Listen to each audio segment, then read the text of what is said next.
Hello, my fellow Trollops. I'm come to you with the third installment of my read-along with myself of Can You Forgive Her? I'm sort of doing this as a catch-up with Steve Donoghue, who's been going through all the Palliser novels, and I jumped in at Palliser novel 2, the Phineas Finn, and I'm circling back to Can You Forgive Her, while everyone else charges along with Pride and Prejudice for this month of March of 2019. So yes, Can You Forgive Her is the first in the Palliser novels, written in 1865, and this week I am doing chapters 40 to 60, so we'll jump right in. We sort of set aside Alice, poor trapped Alice, who has agreed to wed George Vavasor, her first cousin, those Victorians, and has, is giving him money, basically funding his political aspirations to become an MP. And indeed, the initial chapters of this book, of chapters 40 to 60, we get actually a really good bit of Trollope getting to talk about politics, about politicians, and about kind of the thrill of being like, because George Vavasor gets in for this very abbreviated session, gets in, and it's like, kind of the thrill of going in, becoming one of these men who gets to kind of shape the nation and stuff like that. So we get the thrill of that, but he's also very good at kind of going like, well, this is welcome to the grind, welcome to the thing where even like the greatest, most respected orators, they get on their feet and they talk, and half the audience falls asleep, the other part of the audience kind of wanders off, and it can be a kind of really thankless, current grinding job, as well as one with I guess that kind of the glory of becoming a great man. But it makes me go like, novels about politicians, like politics, not like like who are the politicians sleeping with and all that stuff, but actually kind of like a good novel about like kind of politics is like, it's something that I'm quite enjoying with these Trollope novels. And something like, what's the modern equivalent? And I actually went, it's probably like House of Cards, which thankfully there is actually a British version. The original version of House of Cards was a British show, so I can actually go back and maybe enjoy that without having to sit through Kevin Spacey version again, which is at this point at least it's not something that's option. But yeah, so that there's really that good part at the beginning with George Vavasor, who he's being nasty to Alice, and he's using her as very kind of ruthless politician thing. And so like, I kind of go, at that point I was kind of going back and forth of like, yeah, he's kind of like, he doesn't care about Alice, he's just using her. We've seen a lot of other people who marry people for their money in these books, or it's a position, and like love doesn't come into it. And I think of we do get in this section of these 40 to 60 sections, we get Lady Glencora, and her, like, she was pressured into marrying Palliser, Hal Palliser is what it comes up. Paladin Palliser, who is a very important man in the government of the time, but it's like she actually loved a totally inappropriate fellow, and she was forced into that. And this book is a lot about this book. This section is her coming to terms with that, and indeed Bungo Fitzgerald, the really disreputable, really bad dude to get yourself married to, she almost runs away with him, or well, she almost gets pressured into running away from him, because there's a definite theme in Trollope books of the last thing you want to do with a Trollope heroine is to try and tell them what to do, because they're going to be headstrong and they're going to just do the opposite just for that case. And indeed, she has a minder, a duenna, who says like, you shouldn't be married. Shouldn't go dance with him. It's like, well, screw you then, I'm going to go dance with him. And indeed, that's what happens. And Trollope always admonishes these people who try and control his heroines by saying, well, that's the last thing you should have done. You should not have tried to scold her or shame her into doing something, because she's just going to do the opposite, because she's a headstrong Trollope heroine. But I guess you gotta be aware of what novel you're in.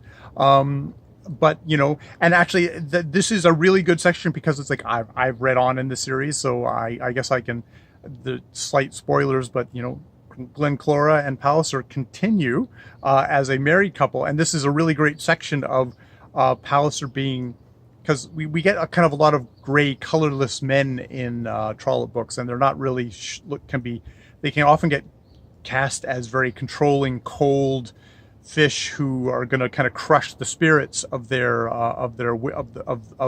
women that they marry. But Palliser kind of proves himself not to be that type.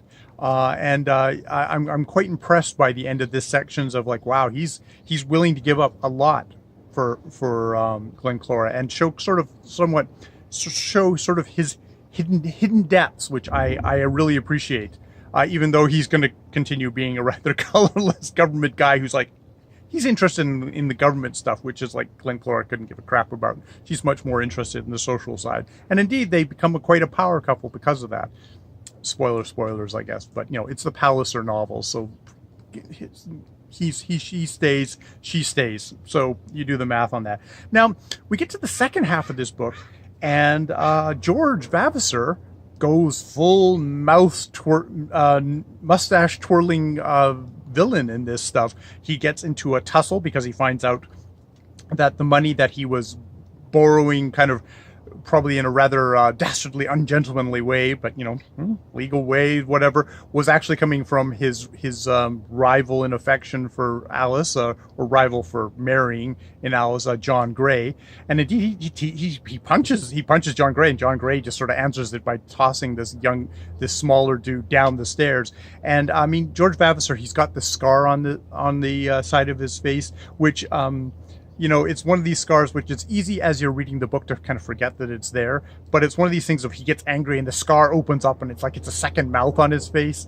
And it's like, I think in some ways, this is where we get into, like, I feel like Trollope is almost over-egging the whole kind of villain thing, because he's like, yeah, Vavasor gets tossed down the stairs and he goes and he forces Alice to sign over money bills to him. And it's interesting the choice that they make.